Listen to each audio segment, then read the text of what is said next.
Hello, hello, hello, and welcome to today's episode of Her Version. This podcast is dedicated to sharing stories of struggle to triumph, a platform that allows individuals to tell their truth in order to inspire and uplift others.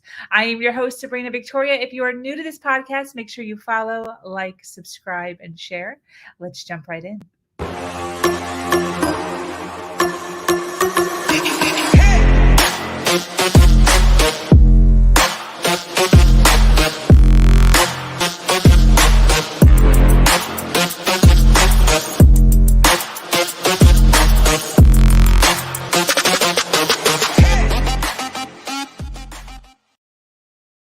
So happy to be on here today. Thank you so much for joining us on Her Version.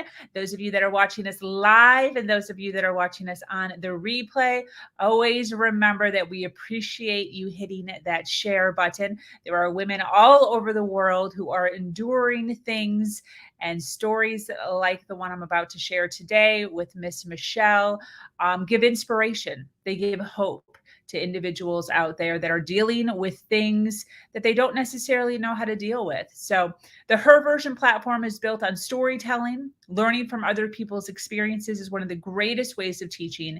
And today, like I said, I'm going to be speaking with Miss Michelle Myrter.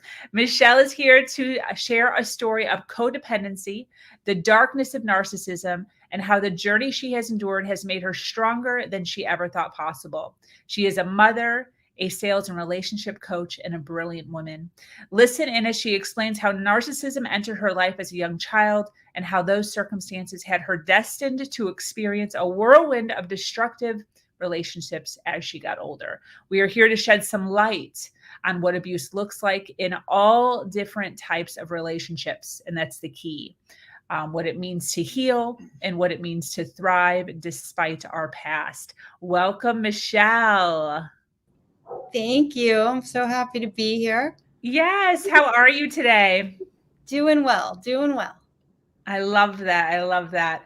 Thank you so much for taking some time out of your day to sit with me and, and story tell and tell a little bit about your journey and become a little bit vulnerable. I appreciate, I know that you're super busy. So I appreciate you being willing to come on here and take some time to share. One of the things that I love to do when I have women as guests on here is kind of just take a small set of time to kind of dip into your early childhood and what that looked like, what kind of person you were growing up, what sort of things you experienced as a child or as a teenager. Do you mind sharing some of that with us? Sure. Yeah, absolutely. And I hope that it helps someone going through these same challenges in life. Um, as far as back as I can remember, I really never was able to have a voice. So I lived in a house with a very narcissistic father.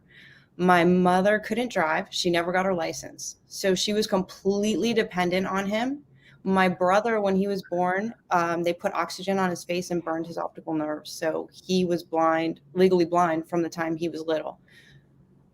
In this relationship, that was a perfect environment for my dad because he had full control over both my mom and my brother, where I was different. I fought tooth and nail to defend them and myself. And so it caused so many different challenges because I found myself defending them all the time. And I was never allowed to speak, right? So we would go places, and as soon as I would say something, because what he was always saying, he lied continually. And people believed them. Like everything that came out of his mouth, people were like, yes, that's true. Like he said he invented ice chips. He invented Gatorade. He did all of these things.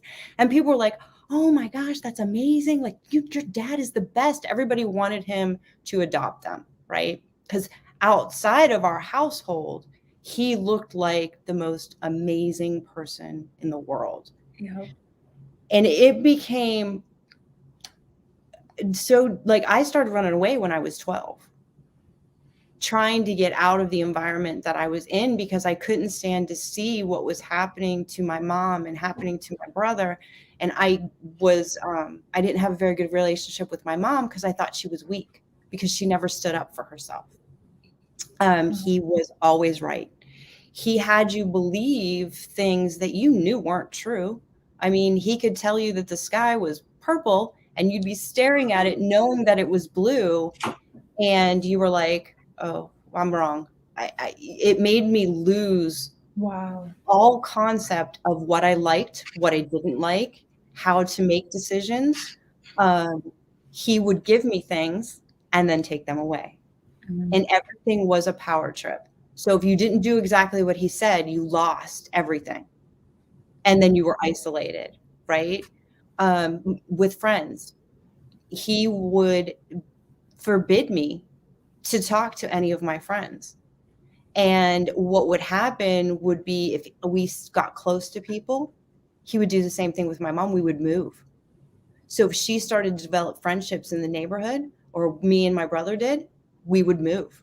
We moved so many times. Wow. It was ridiculous. And we never knew we were moving. The only clue we had is he started to finish the basement. And as soon as he started, really? Yes, as soon as he started doing construction on the basement, me and my brother finally caught on. We were like, I think we're moving. Wow. He would bring home dogs and we would fall in love with these dogs and then they would disappear. I came home one day from school. I was in kindergarten and I had a Saint Bernard and I loved this dog more than anything. And the dogs would start off in the house and then they would end up outside. Yeah. And it would all come down to, oh, your mom's allergic, can't have the dogs in the house. So I came home and the dog was gone. It wasn't in the kennel. And I was like, where is my dog? Where's the dog? Apparently the dog had jumped up on him while he was in his business suit and got him muddy. And the dog went to a farm. We had, when I tell you, probably every breed of dog that ever existed, we did. Wow. For short periods of time. He would come home like the greatest thing in the world. Here's your puppy. Yes. And then bam, the dog was gone. Wow. And I can remember, and as a kid, because I was so isolated, I was so shy in school. I was afraid to speak. Yeah. I would talk to the dogs. Like that was my way to try to keep my sanity and try to, like, I'd go out, I'd sit with the dogs, I'd talk to them, and then they would go away. Wow. That's got to be absolutely devastating as a child. Oh, it was. And I can remember as a child just thinking, I can't wait to get out of here. I can't wait to have a dog that is going to be like the dog's going to sleep with me. The dog's going to be with me all the time. Yes. And it was just, I mean, when you're in that as a child, and I can remember fighting, like trying to fight for myself and fight for my family and just being crushed every single day with that power play, with that holding things over your head, with not letting you have that voice or even the ability to know what you liked. Like I didn't even know what foods I liked. Yeah. It was, you like this is the way it is. And so all my life I kept trying to fight. And every time I would get the guts to break free, because when I was 18, that was it. I was out, right? Yeah, yeah. He would find a way to bring me back. Wow. Do you want to go into that? Because that's my next question. I know that pretty early on you started working for your dad, right? Yeah. Yeah. Yeah. So is that one of the ways that he brought you back, was offering you a job? So he would bring me back in different ways of making me feel incredibly bad for him. Okay. Or incredibly bad for my mom or my brother. Like, oh, they can't live without you. My mom's health was depleting, like all of these things that would pull on my heartstrings and be like, I have to come back. Or that he would have my brother come to me and be like, I can't believe you left us. I need your help. I can't do this by myself. Wow. So it would pull into those, or he would buy me a gift. Yeah. Oh, well, you don't have a car because I took it. Here's another one. You're Wow. struggling and you don't have any money. You're not going to be able to pay your bills. What are you going to do? Well, here's a job, right? Things will be different. I promise they're going to be different. Yeah. Everything's going to be fantastic. Yeah. And so it's kind of like that vulture, they know where your weak spot is and then they prey on it. Exactly. And you don't think you can do any better. You don't think you can do it without them. Yeah. I think it's important to kind of explain, like, when you're this young and you don't really have any life experience, you don't know that this is happening. Like, you're now telling the story with the education and the knowledge. But when did you how old were you when you finally were sitting down and you were like, this is messed up? Were you younger or was it a little bit later? How did that look for you? So, looking back on things, like I always knew something was wrong, but I thought Yeah. something was wrong with me. Yeah. Okay. So everything that would happen, like I would second guess, well, maybe it's me. Everybody else thinks he's so great. Like what, maybe I'm missing something, right? Yeah. Yeah. And then it wasn't till, oh my gosh, I was probably in my late 30s after my second marriage. Yeah. Divorce, I found out what narcissism even was. I had no idea it was a thing. Yeah. And it was one of my friends who sent me something. And Really? yes, because she worked with me. So she knew like everything that was going on. And keep in mind, every relationship I had was my dad. It was exactly the same abusive relationship. So at one point I worked with my dad, and with my husband. So then I had two people just crushing Yes. me. And so my friend who was witnessing all of this and seeing my dad for who he was, because she had worked there long enough, sent me an article. You're living with a narcissist when. And I saw the article Yes. and I was like, oh my gosh, this is him. And I was Yes. shocked. Wow. Absolutely. And I was like, this is unbelievable, right? What a great friend. Yeah. And it was years of her seeing this constant abuse happening in my life and me trying to fight the whole time. One time wouldn't listen to my dad and he fired me and I wouldn't leave. I was sitting on the desk and I'm like, I'm not going anywhere. And my friend was like, she still talks about it to this day. She goes, do you remember that? And he kept asking, is she gone yet? Is she gone yet? And they're like, no, she's still down there. I was like, well, is that because you knew that you'd just be right back again? Well, it was because at that point I had no other options. It was my only income. And I was like, I'm going to stand up and I'm going to say, you know what, go ahead. What are you going to do? She was the one who cut the payroll. So he had no idea how to do that. Right. And I was like, oh, I'm going to get paid anyway, because she's my friend and she's not going to let that paycheck not go through. So it was kind of that point where I was like, I'm going to break through this and this is what's going to happen. And I'm strong enough right now to deal with it. Yes. Yes. So how old were you when you started working for your father? So it was on and off. I started when I ran away when I started running away very early, but at 18, I left for good. He brought me back. I started working for him. And then it was on and off. Like I'd leave for a while, come back, leave for a while, come back. And then I was there for forever. Yeah. What did your working dynamic look like versus your personal relationship? Is there some differences in that? So it depended. on who was in front of us. Interesting.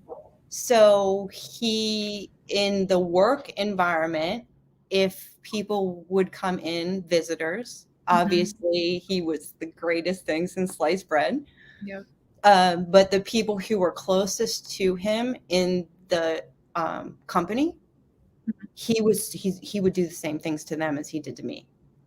So at that point, we were like bonded, and he would just he would belittle people and just crush them. So if anybody did anything he didn't want them to do, or they didn't listen to him exactly, he would just crush them. Wow. And you would see them go into his office like with some self-dignity and pep in their step, right? And they would leave completely crushed. Wow. Did you ever intervene in situations like that? Oh, all the time. In what way? What did that look like for you? Well, I would try to stick up for whoever he was screaming at and destroying, and then it would turn into a full-blown fight. In fact, that's probably what several of the times that I got fired was because I was sticking up for someone else. Wow. Okay. Very interesting. Mm-hmm. What kept you coming back? I mean, a lot had to do with my mom and my brother. A lot had to do with I was so convinced that I couldn't do anything else. I couldn't be anything else. Like, I tried to go to college, and every time I would try to, so I wanted to go to art school. He was supposed to take me. I had my portfolio ready. I was waiting for him to come pick me up, and he never showed up. Wow. An art for what? What, drawing or graphics? Yeah. Yeah. No kidding. I wanted to go to Art Institute of Pittsburgh. And yeah, I had everything ready. I was married at that point.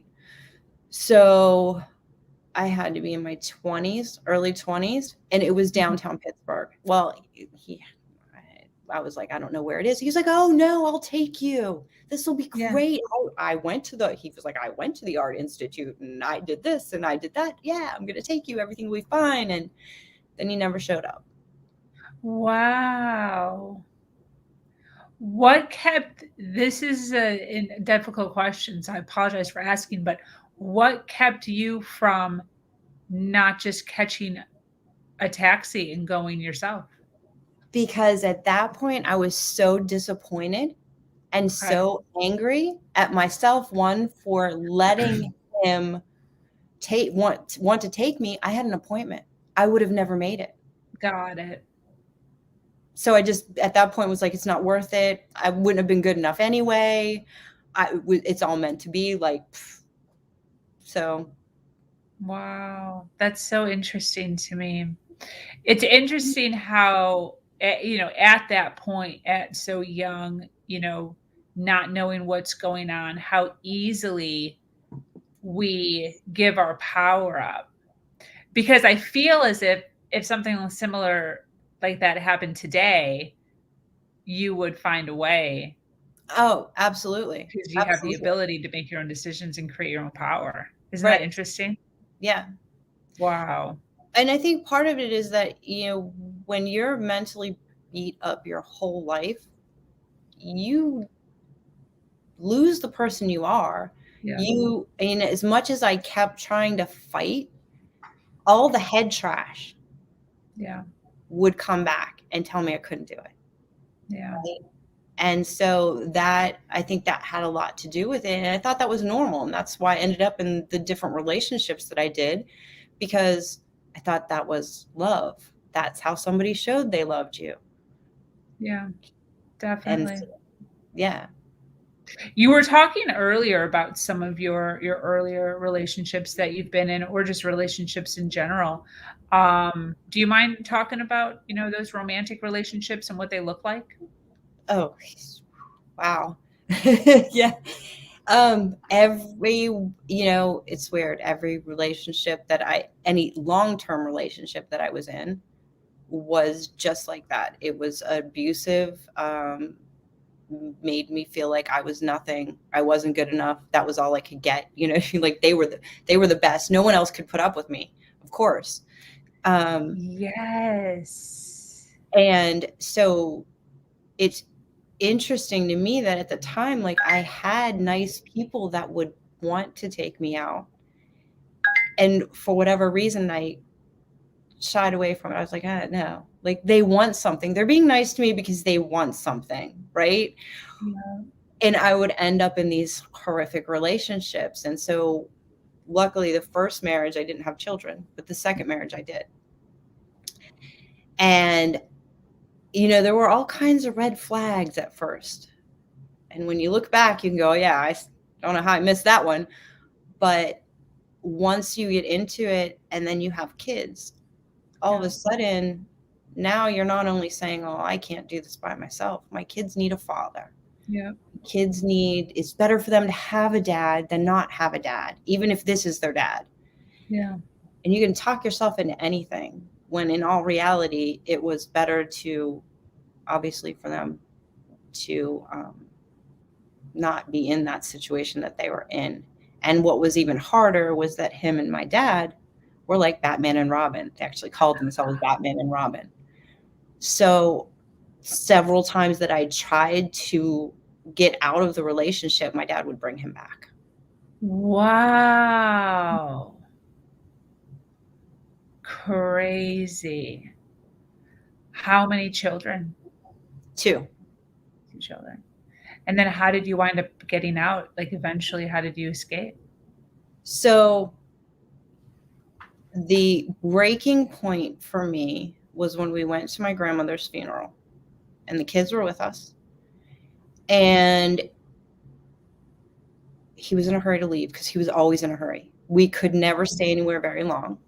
And he got a phone call from his brother who was going through a divorce, and his brother wanted to come up with the kids after we got back. And so we get in the car and he starts freaking out about how long the service lasted and how it was a waste of his time and how he can't believe that we spent that much time there. And then we drive home. We have to stop at the store because his brother's coming and I need to entertain and get food and snacks and stuff for the kids. So I go into the store. He's sitting in the car with the kids. Yeah. I took too long. He came into the grocery store and literally freaked out and started screaming at me in front. Like I'm in the checkout aisle and he's losing his shit in front of everyone. And I'm just sitting there, like standing there at the aisle, and I'm trying not to look at anyone because they're all staring at me. Yeah. And I get to the door and I said, you left the kids in the car. Yeah. I didn't care about all the things that he just did, but the fact that he left the kids in the car. So we go home and I'm unloading the groceries. And as we're unloading the groceries, I'm crying now at this point. And he says, go ahead and cry. That's all you do is cry. I'll give you a reason to cry. Wow. He goes to slam the door. He hits me in the head with the back of the SUV door. And at that point, I said, I will never cry again in front of anyone. And I didn't. Wow. And I said, I will never show someone how weak I am. And that's what pushed me to the point that, you know what, my kids just watched all of this craziness. Yeah. And this is not a good environment for them at all. And there was story after story. After we broke up, he literally followed me to the pool where I was taking the kids to the pool. And he's screaming at me, you're a fat ass. You're ugly. You're never going to find somebody. You have 2 kids. You're divorced. Your family's messed up. Like all of these things as I'm walking the kids into the pool. And he left. And he left and he went into the house and he stole the kids' money out of a polar water jug. No kidding. Mm-hmm. Yeah. So, but that was the breaking point, was my grandmother's funeral. I'll never forget that day. I block a lot of things out that have happened, but that was one. And at this point, that's That was it. And it took a long time. Like, I got him out of the house, but it was a long process, a long process. I bet.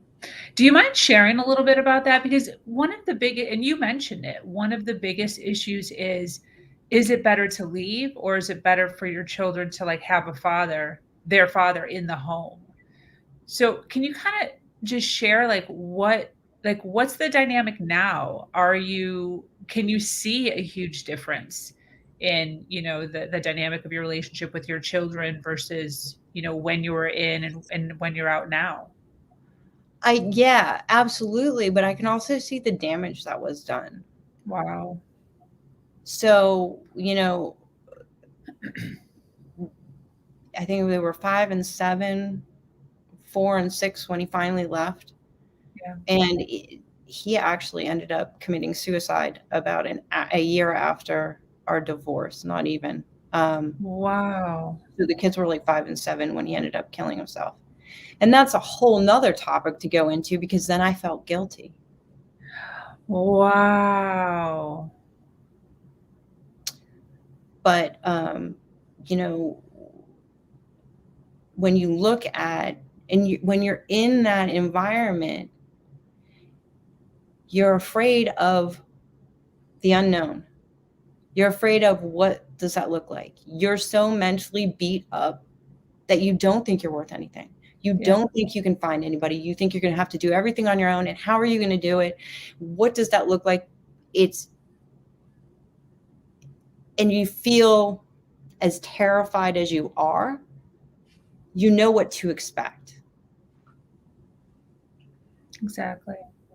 And I just remember being so incredibly low, to the point of like, I don't have anything left to give.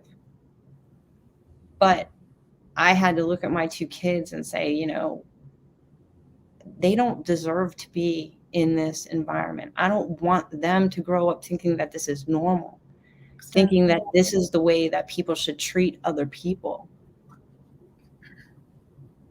And so, that was a big part of it too, because at that point, you need to protect your kids. What are some of the things that you see that you're noticing that you're having to maybe correct or over communicate with?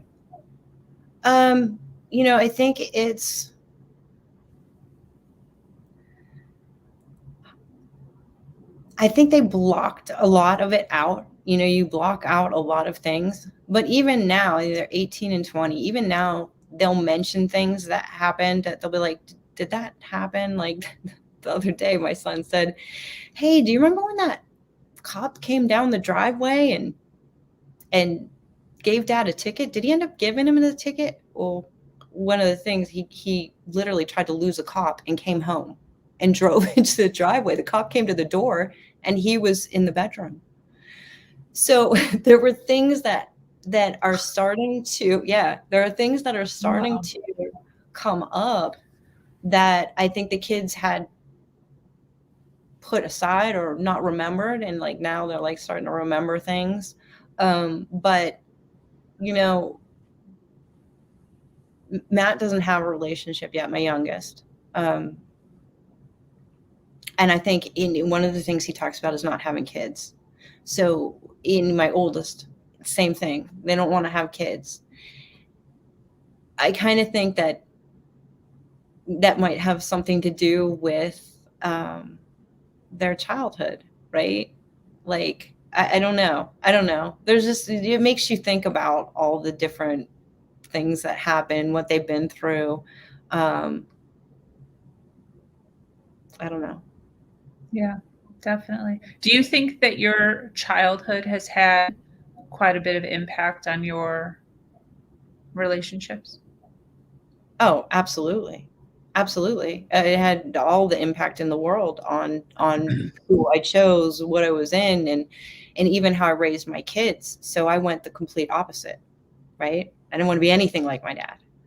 So I would never, like, if I give my kids something, I never take it away. So like even disciplining them, right? Like disciplining them, I was like, well, okay, what do you do?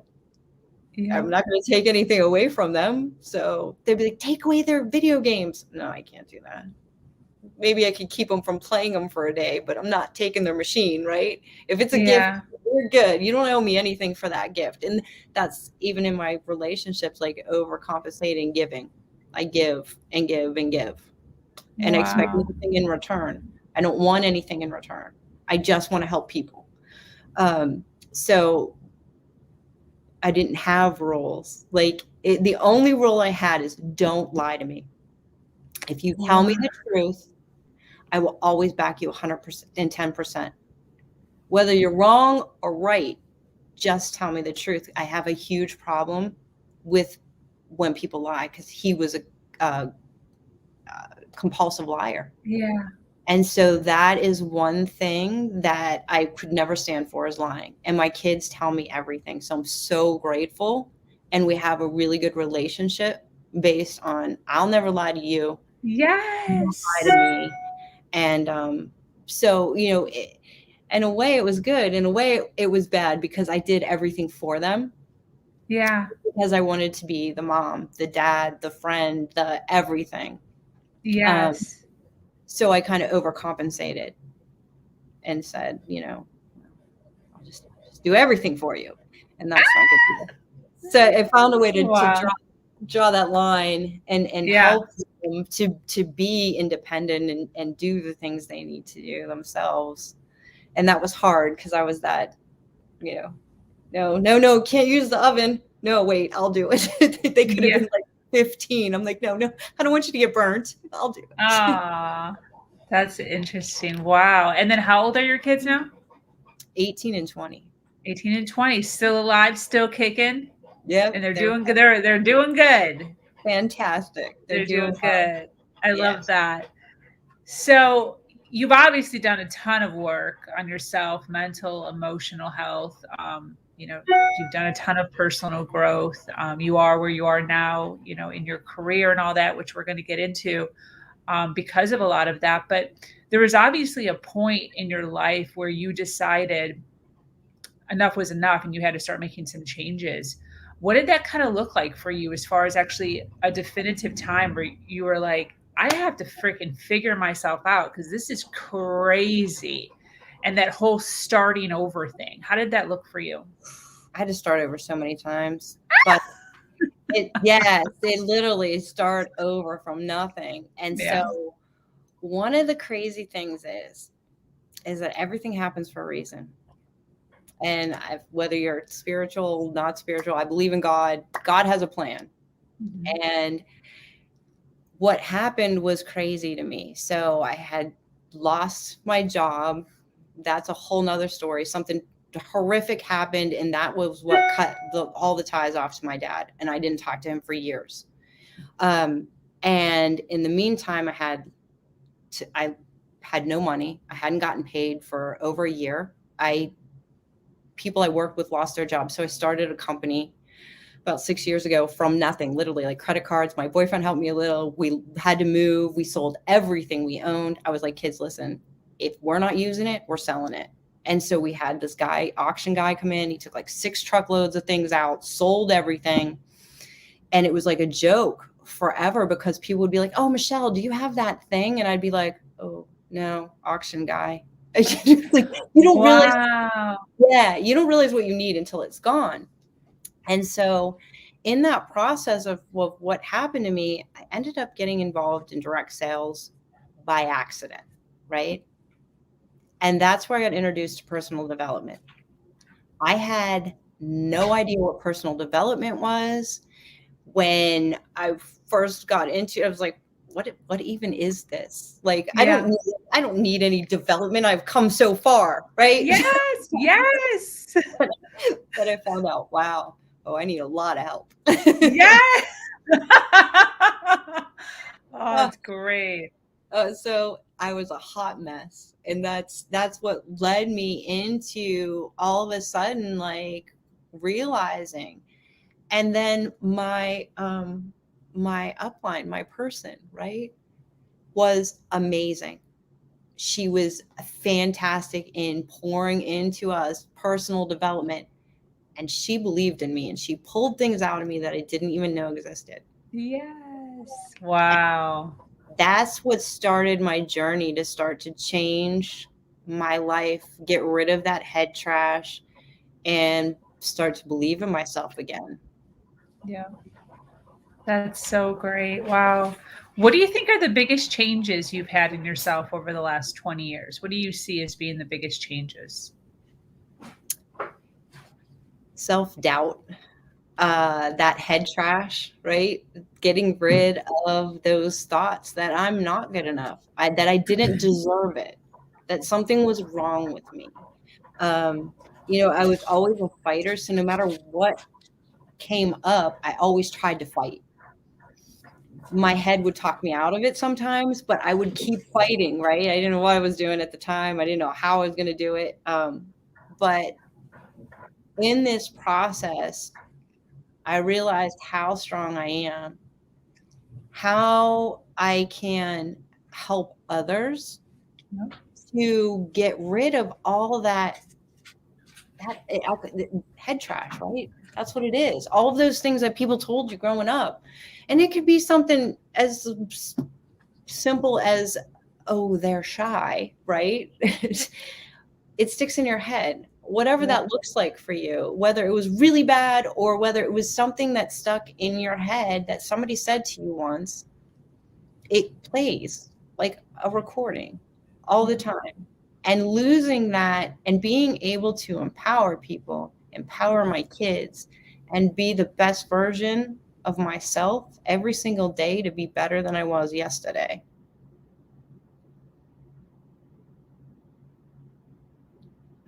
Absolutely. Wow. I I admire your story so much. I can't the similarities between you and I are uncanny, but I so appreciate the strength that that you have. And as much as you may think that you can see residual from your past relationships into your children and the guilt you may have felt, and I'm sure you've done the work to heal from that, and you're moving forward and all of that. But girl, seriously, I'm so proud of you. Thank you.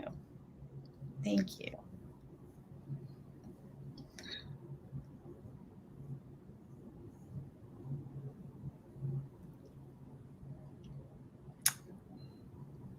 There's so many there's so many um, mothers who are enduring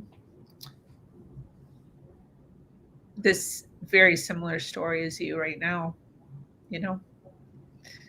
And it's important to realize that it's not,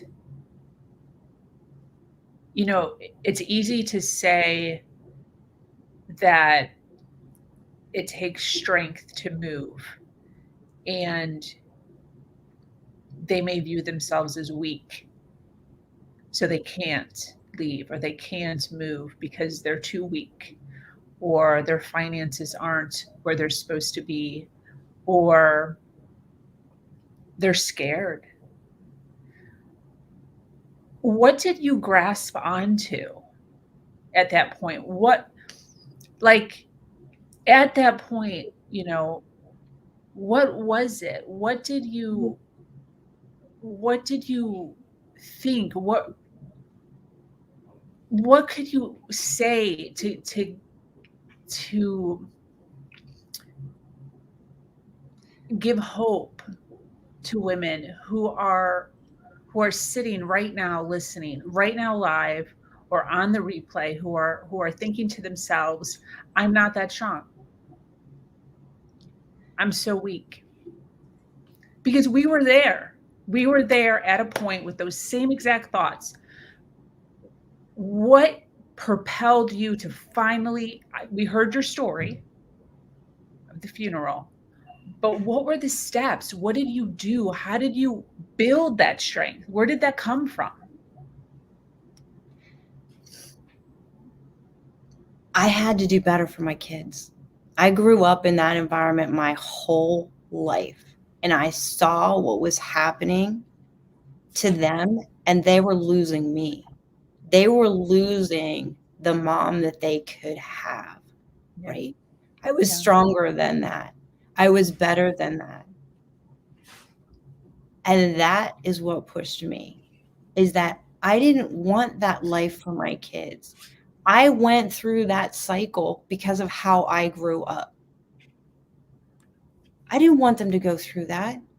Or did I want them to grow up and put someone else through that?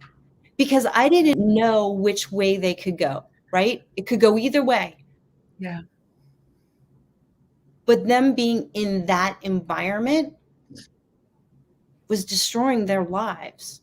You only have one life, and you only get to be a kid once, right? Yeah.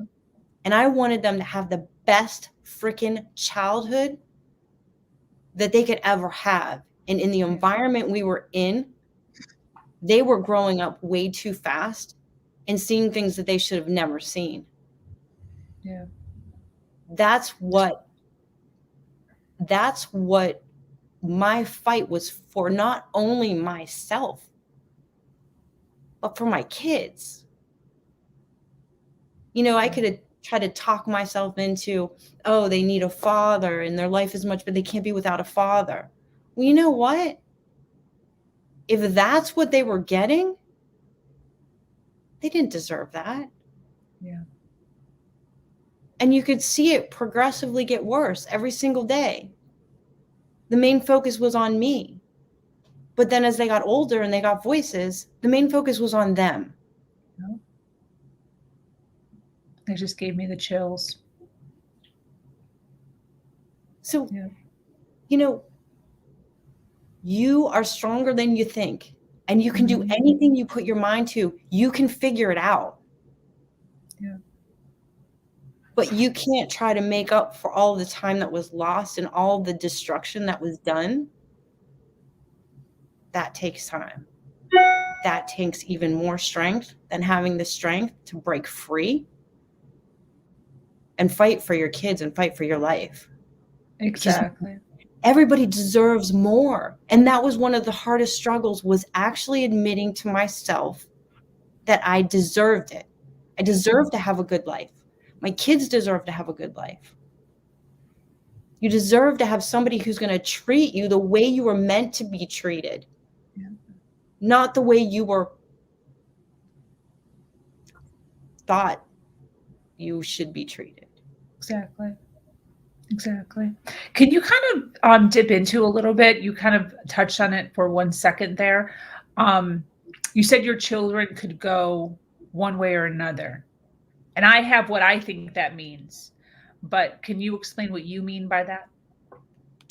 They could either grow up and try to be like I did and fight to not be anything like my dad, Mhm. or they could grow up and surrender to it and be exactly like that. 100%. And I think sometimes people don't realize that. It's either one or the other. They make a choice at some Yep. point. Absolutely.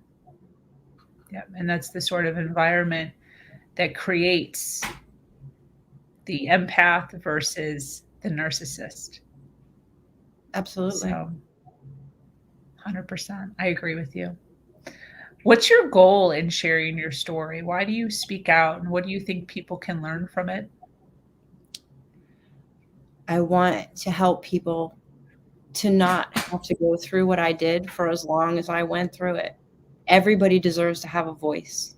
Everybody deserves to be heard, and everybody deserves to be treated the way they should be treated, with love and compassion and empathy. And so me telling my story is so that other people can see, you know what? You can do it. You can do it. You just have to believe in yourself and have faith and take the steps to do it. Yes, it's not going to be easy. it is going to be hard. Mhm. You know what I mean? People will say, oh, it's easy, you just leave. You know, all the people that in my whole life, everything, when they'd find out something was going the way it was, right? Because I Yeah. hid from everybody. Yeah. But when people finally saw something shine through, they were like, just leave. Well, that's easy for somebody to say who's not in that situation. Yeah. It's not just, oh, I'm just going to leave. Well, you have to believe in yourself, and you have to realize, yes, it's going to be hard, but it's going to be way easier than what I'm in right now. Yeah. Yeah. And I love that you're saying that, because we know it's not easy. We know that it's not going to be easy, but it's worth it. Absolutely. Yeah. And I could tell you a million times that it went through my head after I left. Oh my gosh, I should just go back. Maybe a text Yes. would come through and I'd feel bad for him, and I'd be like, oh my gosh, what am I gonna do? I'm gonna be alone my whole life. I'm gonna be like living in a house with 12 cats. Like, do you know what I mean? Like, things that go through your head that are like, Yeah. my kids are never gonna have a normal life. All I wanted was that house, the dog, and the kids happy and all of that, and they're never gonna have it. All of those things go through your head, and you get weak and you want to grab onto what you know. Yep. You're right. But you're stronger than that, and you deserve better. Push through it. 100%. What kind of community or people or friends or family did you lean on when you were kind of going through that, what we would call maybe a trauma bond, or, wanting to go back to your old ways? Well, I was kind of by myself. I had a couple of friends. I had isolated myself from everyone. I couldn't lean on my family. I couldn't tell my mom, right? So it was really tough. And then and I met my current boyfriend, who went through some similar things. Wow. And he was the one building me up. And I said it was like I went through boot camp and they skipped that part where they build you back up, right? And he was the one that was building me back up. And Yes. I don't know how he did it. I don't know how he stuck in there, because I was just a disaster. Like, I was Yeah. at the bottom. But he would text me every day, "You're beautiful." He would, he would bring me flowers and not throw them at my face. Like, Wow. it was those things. And Wow. he literally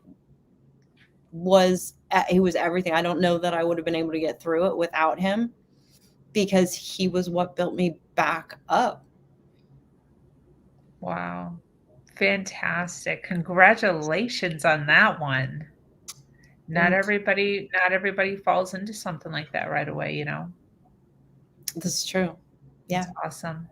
Absolutely. How do you help empower people? I ended up in this coaching realm. And one of the things we do is empower people, give them the voice, let them understand people.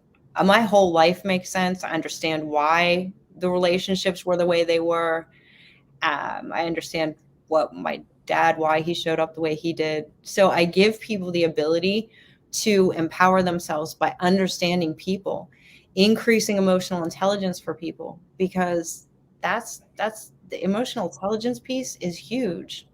And you have to have that empathy and understand what other people are feeling. Exactly.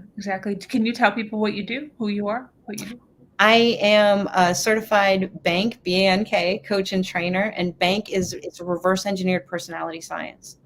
So it actually even breaks you down into where your stress codes are, which is super Wow. interesting. Yeah, because you can actually see how you're showing up under stress. I actually lived in my stress code for many years, and that was really empowering to see that, because I now understand like why I was showing up completely different than I normally do.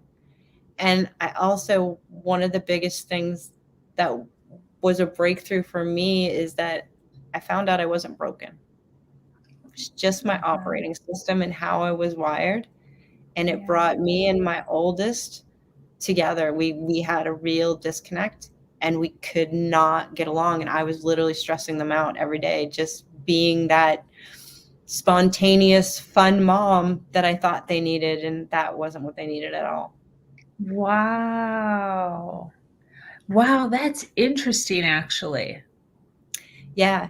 So I spent every minute I could No with kidding. kids, and I did not understand what my child's values were and in the order they were. So, like us going on vacation, I'd be packing the morning of, running a half an hour late. They were packed a week in advance, waiting at the door for half an hour. They were already mad at me, but I didn't realize. I was like, they're tired, they don't want to go, whatever. So we get into an argument. It was because I lied to them. To them, I lied. I said we were leaving at 9:00. It was 9:30 and we hadn't left the house yet. Yes. So I'm like that. I'm like that. You'd be a great mom to me. Because now you know that I actually view it totally the same. Wow, that's interesting. But I didn't see it that way. Like you just assume people show up like you do, right? My youngest, just like that. So he was like, all right, that's good. Cool. We're good. Wow. Yes. And they needed structure. They needed a system. They needed the rules. And I was like, rules? Who needs rules, right? We're just going to have fun. So we would come home and be like, hey, let's go to the beach or let's go for a hike or whatever it was. And they'd be like, no. I would think they didn't want to go because they didn't like me. Okay. They didn't want to hang out with me. Yeah. It wasn't, I didn't give them enough time. To like digest it and like plan it. To plan it, to schedule it. Yes. So what happened is when I went through this coaching, I didn't do it to be a coach. So when I went through it, they walked to the door and I said, I am so sorry. And they were like, for what? Like, I did it wrong for 18 years. I completely blew it. And so we sat down, we went through the codes and we went through what it meant. And like, all of a sudden, that light bulb went on and we have the best relationship. Now, keep in mind, right before I went through the program, they didn't want to be here. They came home from college and wanted to leave because I was too much. Okay. So now I understand. And when they would get stressed out, they would become very nurturing and they would need that love and all of the things. Well, I passed that long ago. And when I got stressed out, I became a drill sergeant. So all of a sudden, this person who didn't have rules and didn't have structure was like, you're going to do the things, you're going to have chores, you're going to take garbage, you're going to get up. It's going to be like a military base here. Yeah. And they would cry. And the more emotional they got, the more angry I got. Wow. Good for you. That's awesome. Good stuff. Yeah. So that's what like I said, when I went through the program again, it was by accident. I ended up seeing this woman who created it speak and she blew my mind. And that's when I said, wow, like this is a game changer for people because it gives you a voice. It gives you the ability to communicate effectively in any situation and be heard. Everybody speaks a different language. And if they're not speaking your language, it's like the Peanuts teacher.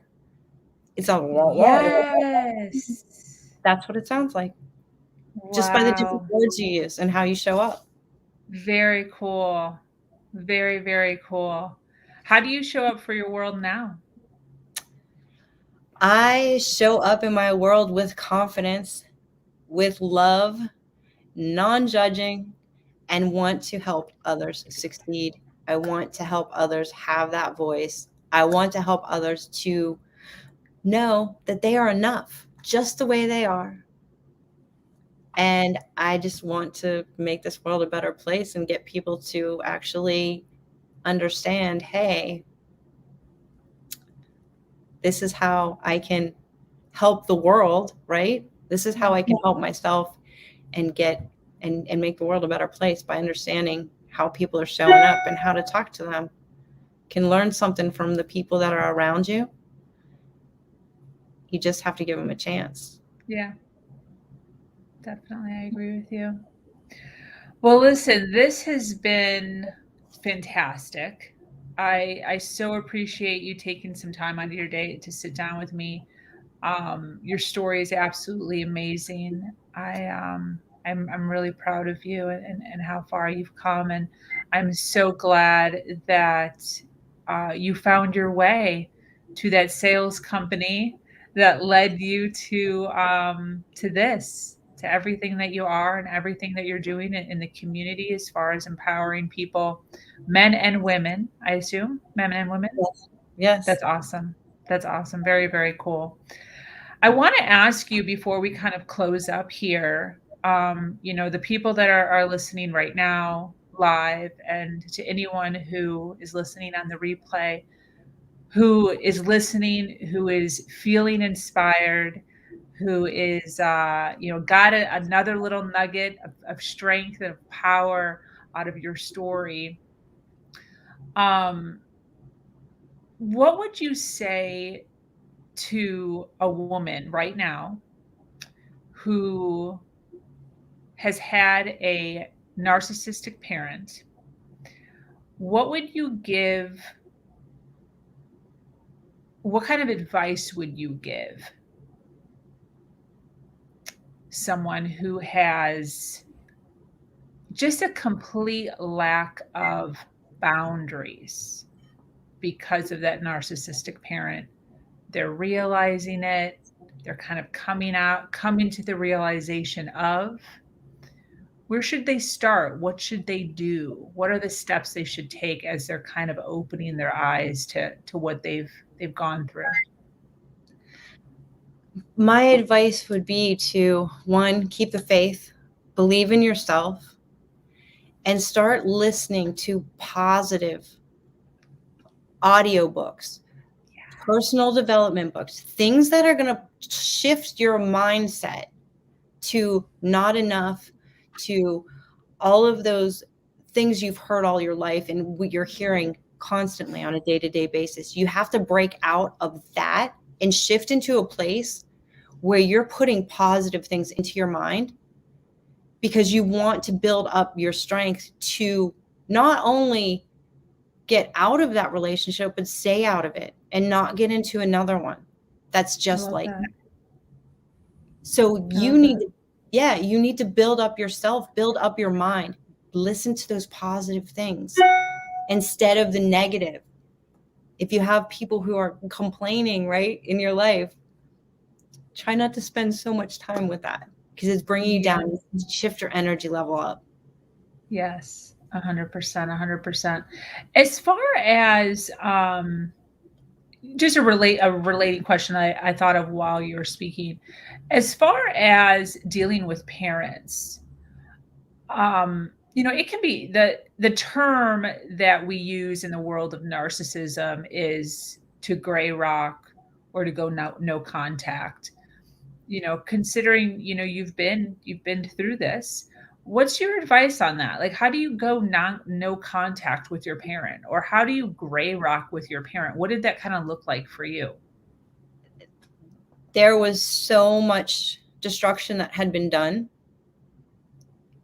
and it took something really big to do it. I cut off all contact. Wow. I now talk to them, both my parents, but I knew I wasn't ready.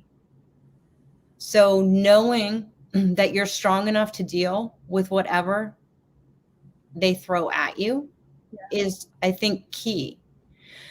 Because you have to build yourself up. You have to build up your mind. You have to strengthen yourself into the point where no matter what they do, what they say, it's not going to affect you and bring you back down to where you were. Exactly.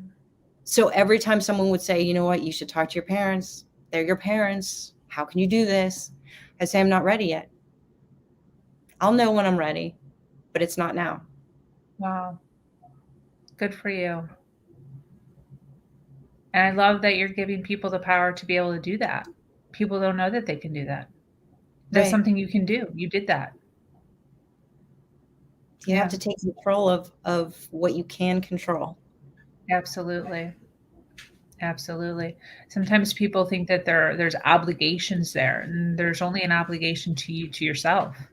And if you're not taking care of yourself mentally and emotionally, then you can't take care of others or your kids. Right. Or your Absolutely. kids. And Yeah. you have to protect you Yeah. so that you can take care of yourself and your kids. And you'll know when you're strong enough to be able to deal with whatever's thrown at you, right? And not end up taking those steps back, because I can remember how many times I said, it's like I'm taking, 5 steps forward and 100 steps back. Yeah. Because I wasn't ready to deal with the things that I wasn't strong enough to deal with what was happening in my life. Absolutely. Absolutely. Well, this has been fantastic. Do you have any closing thoughts before I close up? I just want to thank you for all that you are doing for women and everything your mission is amazing. Thank And you. I just want to tell the women out there who are listening that you can do this. You have the ability, you are worth it. You deserve to have the most amazing life of your dreams. Absolutely. Thank you so much. Thank you for coming on. Thank you for being vulnerable and sharing your story. I so appreciate you, and I hope to have you on here again. I hope to get some more knowledge, some more feedback. I know that you've been on one of our round tables. I hope to have you on another one of those. The insight that you have, the knowledge and the education that you've put yourself through is amazing. So I do have Michelle's contact information on the descriptions. So feel free if you do want to contact her. She has email, websites, phone numbers, any way that you feel comfortable contacting her. She is here, and she's all about empowering and giving your power back. So thank you so much, Michelle. I am going to close up now. Thank you for joining us here. For those of you that are watching live still, and for those of you that are watching us on the replay, if you have an amazing story to share of struggle to triumph, be sure to reach out to me here or at herversion.life. I am your host, Sabrina Victoria, and I'm so grateful to be here sharing a platform that allows people to share their truth and inspire others.